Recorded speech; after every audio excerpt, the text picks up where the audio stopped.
Welcome to the Dave Palma Show, the podcast that revives, restores, and awakens your innermost capabilities. You have the training and the talent to succeed, but do you have the guts to fail? I love what I do.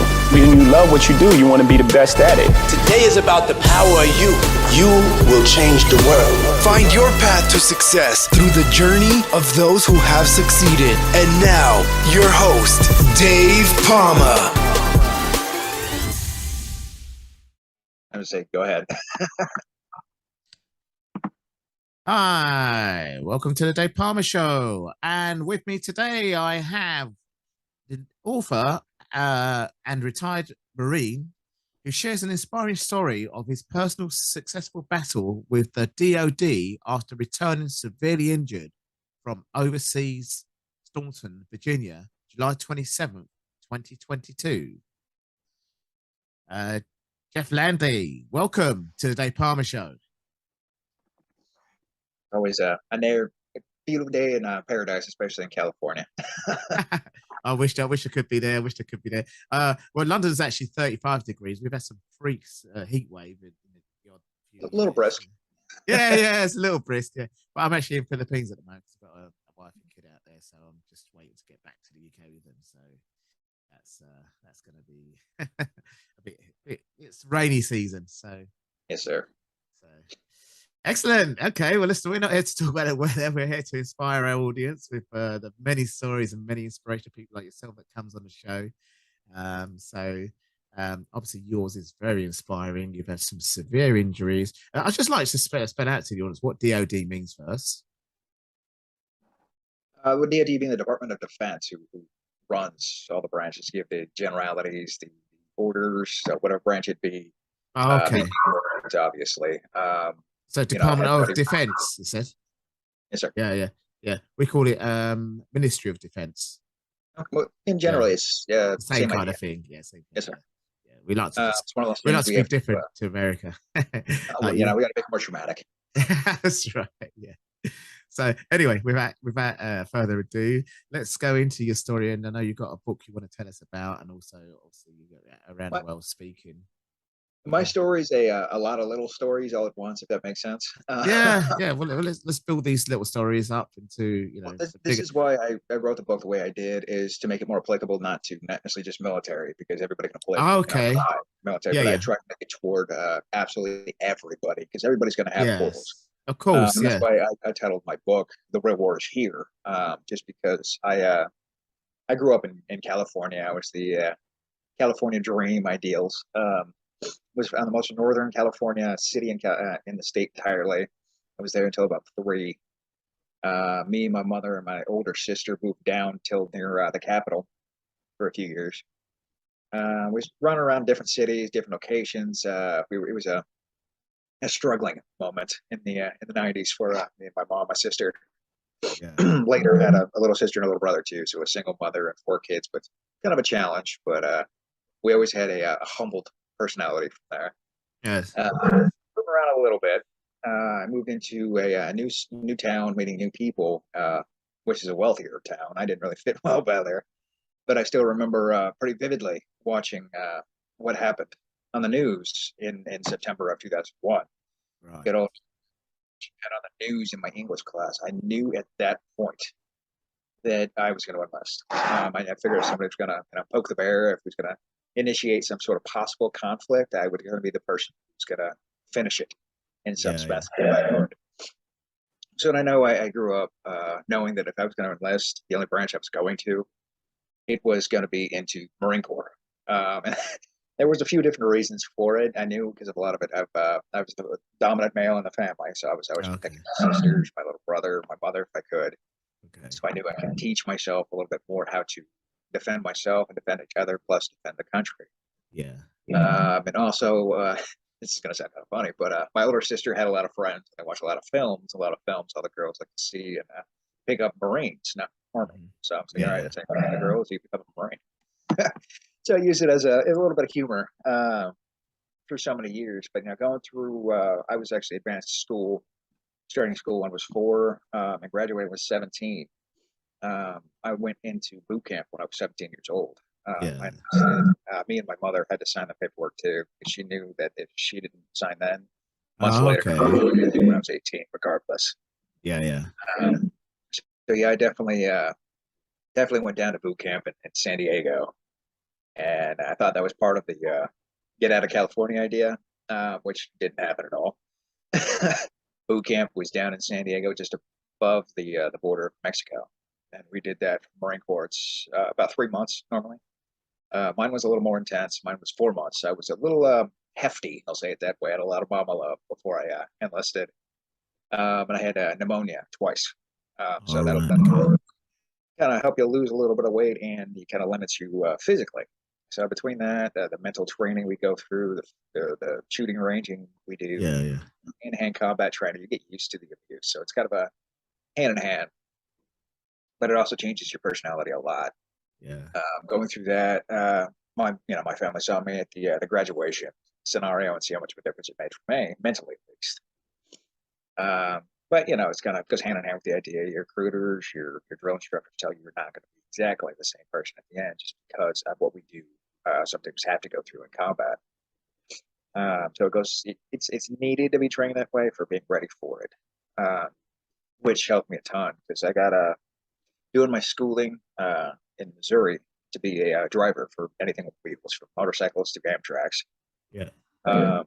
I did very well in my schooling, physically, mentally, and shooting as well. So I wanted to be in a very good, effective unit, being 3rd Battalion, 5th Marines. Now, this Yeah. unit is one of the most awarded units out there.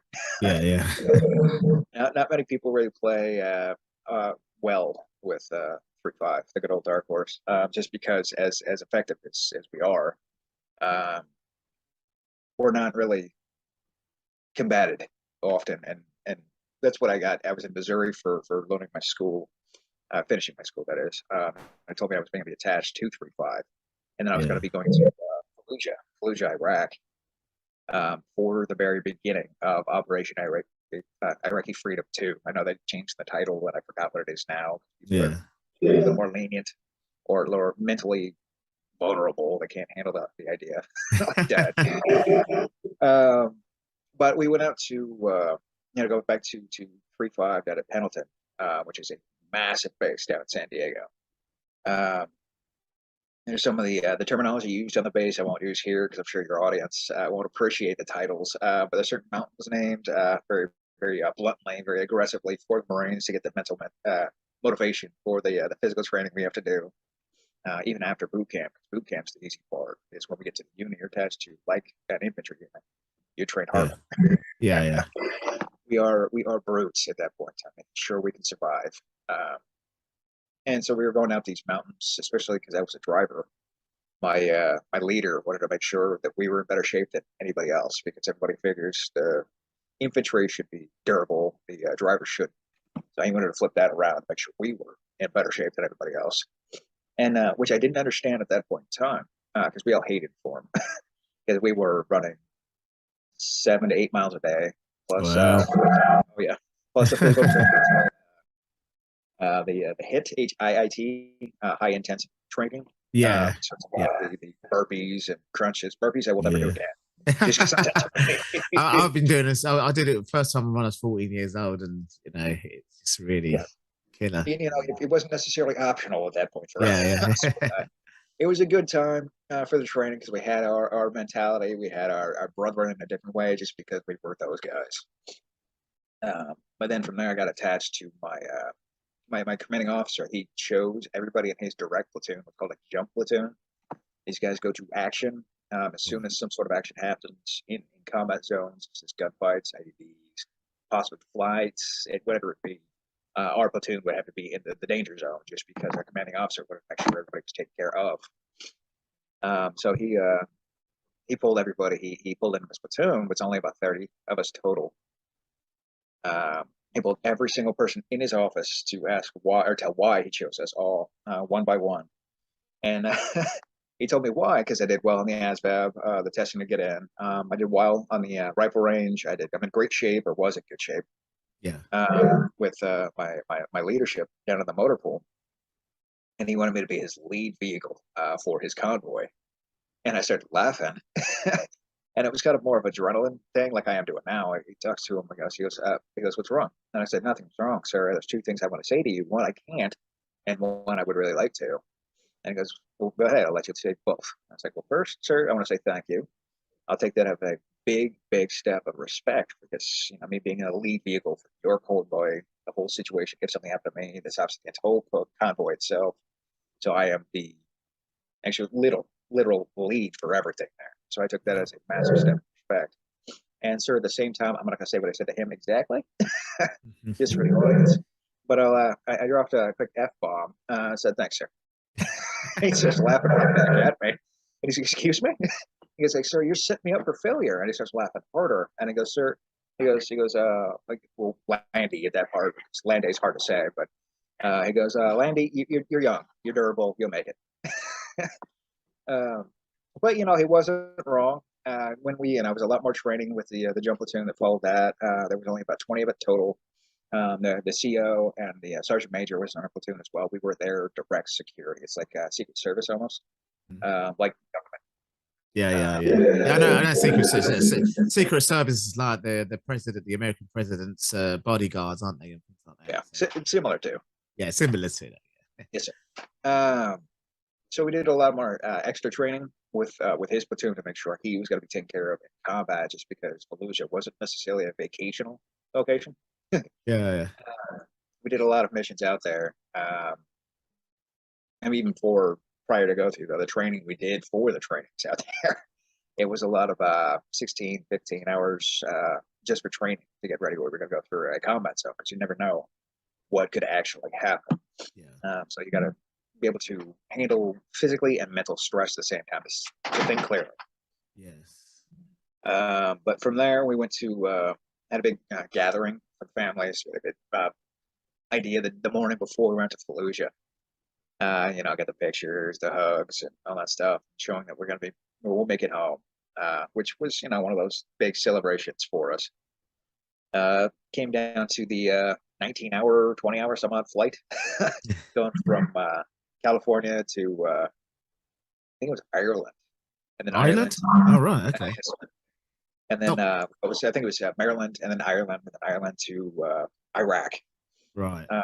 And then from there, it was just in the buses over to an offshot from Camp Fallujah, which was a massive base out there. Yeah. And we always hold stories and trained about, this, that, and the other stories prior to. So, your adrenaline's going on, you're a little panicked unintentionally, just because you don't know what you're going into yet. It was midnight. That was probably, you needed your night vision goggles to be able to see because it was pitch black. It was about midnight, 1:30ish when we got there for the first time. So it was always kind of that was promising to get to that country to begin with. But as long as we came in, we were on daily. We were woke up by our commanding officer or our lieutenant, who was a very nice guy, very scary guy, with the name of Sven, Sven. Instantly, you're kind of you're gonna do one of two things. You're gonna be kind of a hefty male or kind of a bodybuilder who's Swedish, possibly. Very nice guy after and beyond the intimidation. But yes, every morning, and we've doing missions at 3 in the morning, 4 in the morning for 15 hours, 16 hours a day. Gate on. So it was the mental routine you got. So it was just basically sort of 16 hours, eat, work, drill, and then sleep, repeat kind of thing. Yes, sir. And sleep, if you can, you sleep in the trucks. And this is not sleep between missions, because the missions, the CO often would talk to, we're going to base to base in the very dangerous location. And this is different units and all that stuff, making sure everybody's taken care of. And this is why this guy wanted to make sure we were on the road for office. We were to make sure everybody was taken care of. Because the time I was out there with 35, only, it sounds weird to say it this way, but only 6 people fell total. And they were out there for, whole unit was out for 7 months. And 3 of which fell from my platoon. And that just set us play about what we had to do as officers. That's what it came down to. My last time I really got hit was in May of 2006. It was another mission because I've been hit by so many times, bombarded by so many different uh, idealisms, Yeah, the shootings, the IEDs, grenades we see in different locations not too far from that. Your adrenaline's always kind of puckered up a little bit. yeah. But there was one that I don't always remember every detail about it, Right. but Okay. it was kind of in the morning, two or three in the morning. I went across a bridge, and then from what I've been told, there was a very, very, very large IED. It's called a tank breaker. Right. I don't So you know. was in a tank. You was in the tank. I was in a Oh. Hummer. Oh, okay. All right. I Okay. was in just a normal actual Humvee, Yeah. a 2.4 ton vehicle. These things don't go very fast, about 30 miles an hour, just because they're so Yeah. heavy. Yeah. Plus, they have a lot of Marines, all the gear, all the Yeah. guns, It's stuff. just a transportation kind of thing. Heavy. Yeah. I came across a bridge, and across this bridge, I found something off on the sand, and then I just wake up in Maryland, and I woke up Wow. with staples on my skull, all the way to my ear here. I weighed 114 pounds. My You. mother was across the room, Yeah. uh, and I had no idea what happened. So I had to wait till I was told what actually had truly happened to me. And I was trying to, yeah, everybody was trying to ease me into the situation just because of what did actually really happen that day was a little excessive. As said, the IEDs that went off, not all do, and I don't mean to see insultive when I say this, Yeah. but the old World War II B-52s, the bomb. Yeah. The B-52s. Yeah. Yeah, they used to drop missiles. So the missiles, they used to, the bombs, I'm sorry, they would drop our 155s. Those are actually what they stacked to hit me. There was about 5 of them, one after another, that hit me the one time. So it lifted my truck more than 20 feet in the air, destroyed the front left tire. Some of the shrapnel went through my left shoulder here. My jaw here is actually my hip bone now, which is a Yeah. fun. That's another fun story. The left side of my Right. skull was completely destroyed. Part of Yeah. my So brain tissue. I'm sorry, sir. no, I said that was a kind of like Oh real yeah, that's why it detailed has part. Yeah. as you can Yeah. see Yeah. right here, the difference between the two. So this right here is all Yeah. prosthetic. You prosthetic. Oh, it's prosthetic. Okay. So So just for yeah, the audio listeners, yeah, Jeff they is were. just showing me part of his scars. I'm sure if you move on to my YouTube video, if you're listening on Oh yeah. Apple Well, iTunes or I get to say I'm Spotify. an arrogant guy and say just Google my name to find this stuff. Yeah, that's it. Or Google his name. Anyway, yeah. Okay. So But I woke up in Maryland with the staples on my head and my ear. Obviously, I wasn't bearded. I had the scars on my left shoulder or my jaw here. Um, so because the jaw was completely destroyed, so now it was a big piece of aluminum holding together my hip bone. yeah. Some of the shrapnel destroyed my left shoulder. There's some behind the bed here, the bone that is destroyed parts of my liver. My kidney was oh no, I'm sorry, my spleen was destroyed. Missing a little bit of brain tissue, and that's why on this side here, although it looks like a big vein, Yeah. Yeah. it's actually a pump. Right. So So I can actually again, yeah. push it So in again, if and you can actually just we'll explain to the audience that there's a lump uh, on the left, right on the here, right side of your brain, of your skull, top right yes, sir. lobe. Right here, There's a lump this is there. where the bone is still for me. But Yeah, again, right here, it's called a VP shunt. yeah. Almost seems like a bad word, but it goes under the plastic right here to where I'm missing the brain tissue. Water and blood would collect right in front of my Right. inbuilt Okay. right there and would flatten the brain. So that would end up killing me. So it takes the fluids under here that I don't need into my stomach. So it goes across I can feel it actually whoever's near me. I just throw them off a little further and push them against my ribs. You could feel it against the rib cage itself going into my stomach directly. So I get to play, I get to call myself the Bionic Man. Just because I have plastic here, I've got plastic here, I've got, prosthetic here, I've got prosthetics here, this is Yeah, metal yeah, here. yeah, I'm used to it. So I laugh at it more often than yeah. not. So I take Mostly power. so mostly in your head and shoulders, kind of Yes, sir. thing. Yeah. Well, that went along with the idea of what my neurosurgeon was telling me, actually, because when I woke up, I said in Maryland with my mother across the room, I couldn't speak English at all. I weighed about 116 pounds. And I went to see my neurosurgeon to take the staples out of my head, which were going all the way from my head to my ear, which was about 100 and something staples. adrenaline kicks in after long enough, you don't feel the pain. Yeah. But again, I was stumbling. I had problems with aphasia. Um, so I could hear the words, I understood the words, I just couldn't say the words, which was the biggest frustration. Um, but as he was, taking the staples out of my skull, he was telling me one thing that I can never forget. He tells me, Corporal, you're going to have some problems, probably limits for the rest of your life. And I hear and understand, so I nodded. Yeah. So you're going to have some physical limitations, just because you're, brain damage, internal damage. You have some shrapnel that destroyed your left shoulder, and there's some shrapnel still behind the bone. So if they do that, they can pinch the nerve and numb the arm entirely. I say, there's no point. If I can deal with it, if I can tolerate it, I'm fine. Yeah. Because you probably shouldn't ever live alone ever again. You probably should drop with that as well. But again, I understand that just because that was my job in the Corps, was driving. So I understand that the limits that I could possibly have, because I'm missing some brain tissue, the severity of the injuries. But when he was giving me the limit on that too, I started grinning a little bit more. It was a small smile at him, and he goes, "You probably will not be able to speak English fluidly ever again because you are missing some brain tissue."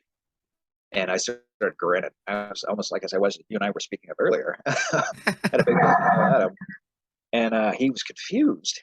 And he's thinking, he's going on and on and on why I'm laughing. And he looks at this woman.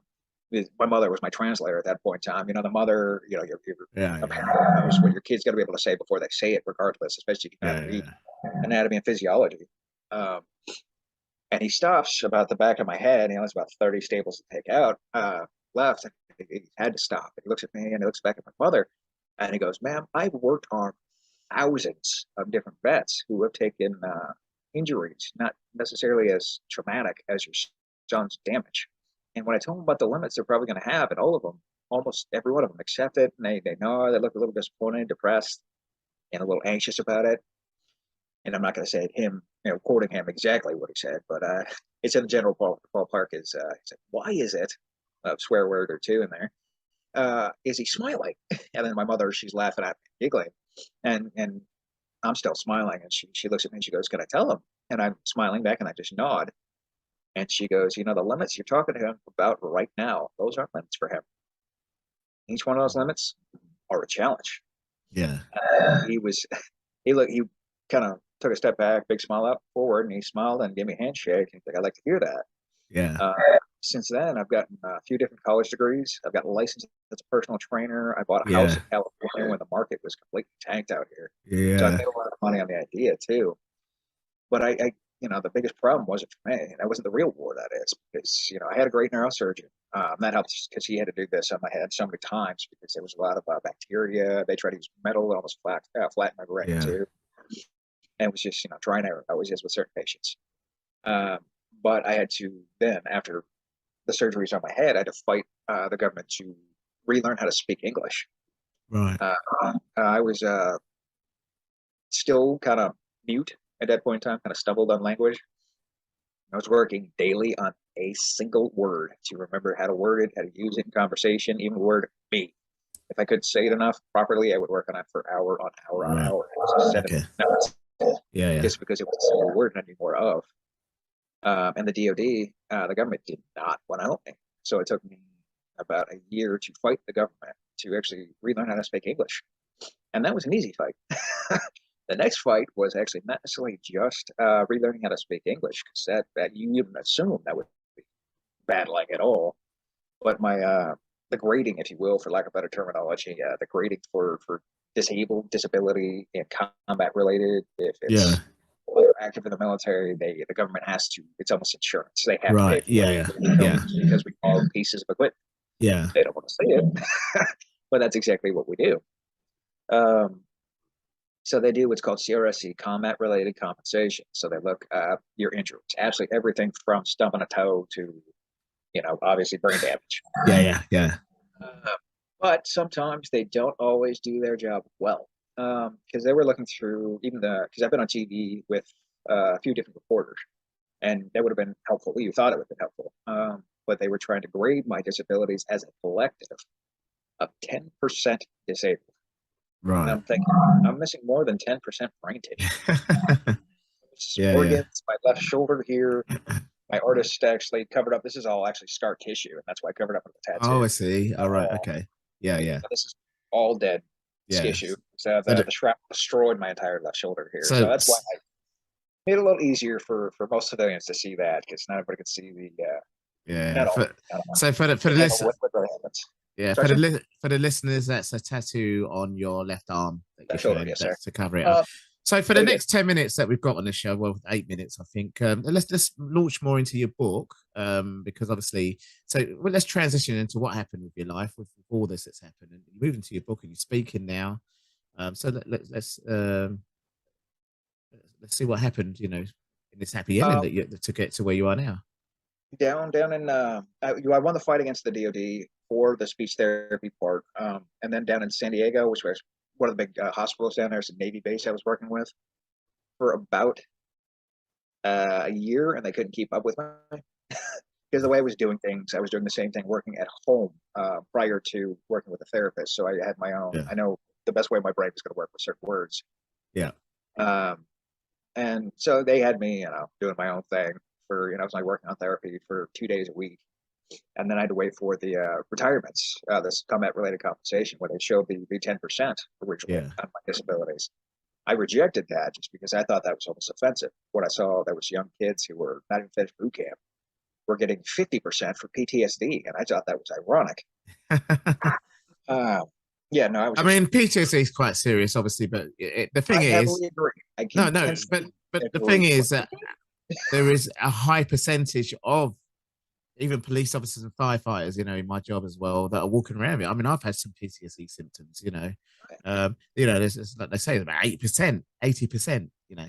But your injury, there's not that you know, that's not more evidence. Yeah. Exactly. And it's quite severe, isn't it?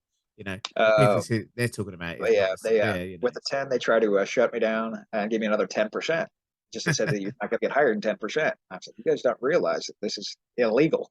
This is almost federally abuse of the system. So I rejected it again. So that they try to shut me again with another 30. So just low enough, just high enough to the 10. So 10 plus 10 plus 10 is always 30 anyway. So it's got to work, that way. So the next fight I had to do was actually, I was either going to accept it. It took me about a week to think about the percentages, the numbers, right now, medical retirement, where the VA was rated me at nearly 285%, where the DOD is looking at 20, 30. It's like, that didn't make any sense to me. So I had to fight my leaders actually at the hospital to go to the Pentagon, just because I didn't accept and wouldn't accept the idea that I was only 30% disabled, although I'm missing brain tissue, internal organs, this, that, and the other. I'm at a list.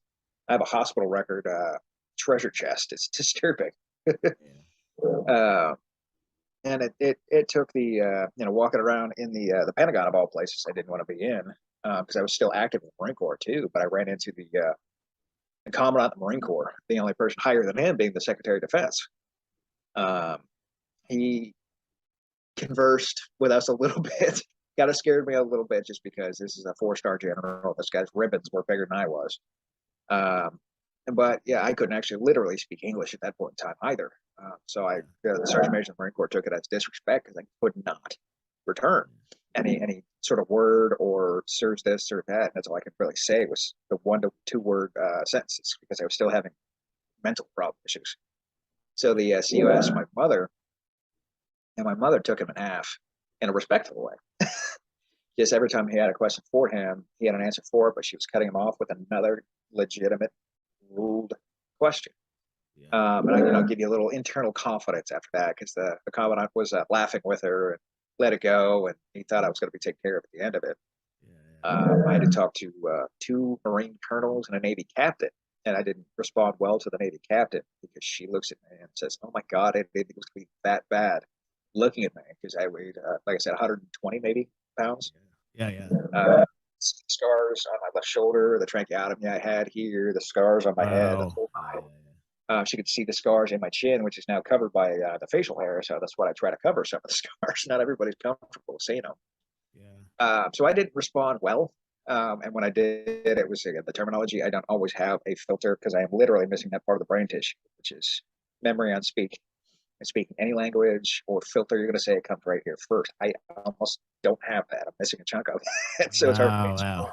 Yeah. filter it back. Yeah. But saying what I said to her, the two colonels were laughing. It's like, well, you don't have a filter, do you, Corporal? I said, well, not exactly, but I mean, tell me I'm wrong. Yeah.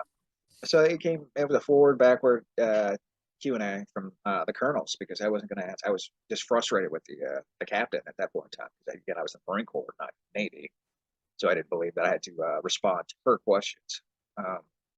So I get the Q&A after that. The colonels are saying, well, you'll probably get a phone call here in a few weeks, and that's never really a comforting idea to hear. Because I got to go over their answers that I gave them for what questions, what rating should be, this, that, and the other. So you're on the fence.